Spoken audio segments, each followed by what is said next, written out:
2018 সালে ভালোবেসে বিয়ে, 1 বছর পর জন্ম নেয় সন্তান।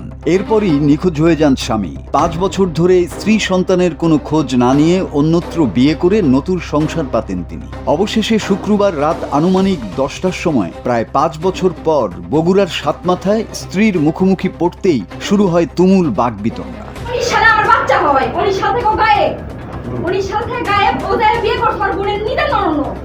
করার পরে সেদিকে বাচ্চা হচ্ছে, আমার তো বাচ্চা খুঁজতে চলে গেছে, ওই আমার প্রতি খোঁজ লাইনি, খোঁজ না লওয়ার পরে আজকে কয় সাল, 26 সাল, এই 26 সাল পর্যন্ত উধাও। অভিযোগকারী মৌসুমী আক্তার চম্পার দাবি, স্বামী কাউসার আলমের বিরুদ্ধে তিনি আদালতে মামলা করেছিলেন।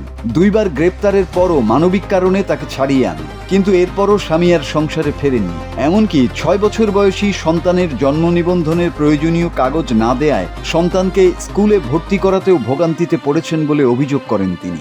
আমি 2020 সালে না 21 সালে আমি মামলা করছি, মামলা করার পরে ও 2 বার ধরছে, আমি বার করছি, উনি কোনোদিন আমার খোঁজ লাইনি। উনি নিজে কথা যে আমি নিয়ে করে খাবো, কিন্তু উনি আমাকে করে খাইনি। উনি আমার জেলখানার গেটে তাকে চলে গেছে। যাওয়ার পরে আমার বাচ্চা যে আছে 6 বছর বয়স, ওই বাচ্চার জন্ম নিবন্ধনের কাগজ তুলবার চাচ্ছি, উনি আমার জন্ম নিবন্ধনের কাগজ তুলে দেয়নি, আমি স্কুল পড়াতে পারছি না। অন্যদিকে অভিযুক্ত কাউসার বলেন, 2 পরিবারের সম্মতিতে আগেই তাদের তালাক হয়েছিল। পরে সন্তানের কথা চিন্তা করে আবার একসঙ্গে থাকার চেষ্টা করেন, কিন্তু বনিবনা না হওয়ায় স্ত্রী অভিমান করে চলে যান। পরে তার বিরুদ্ধে করা মামলায় আদালত তাকে খালাস দিয়েছেন বলেও দাবি করেন তিনি। এছাড়া আরেকটি মামলার ওয়ারেন্টের বিষয়ে তিনি কোনো নোটিশ পাননি বলেও অভিযোগ করেন। 20 সালে তালাক হয়, খোলা তালাক, 2 পরিবারের মাধ্যমে খোলা তালাক হয়, টাকা পয়সা দিয়ে খোলা তালাক হয়। এরপরে আমি আবার না বুঝে আমার মেয়ের জন্য আমি ওকে আবার নিয়েছিলাম। নেওয়ার পর থেকে মানে ও বিভিন্ন খারাপ কাজ করে, যেগুলো আমার চোখে আসে পরে এগুলো শুনে না।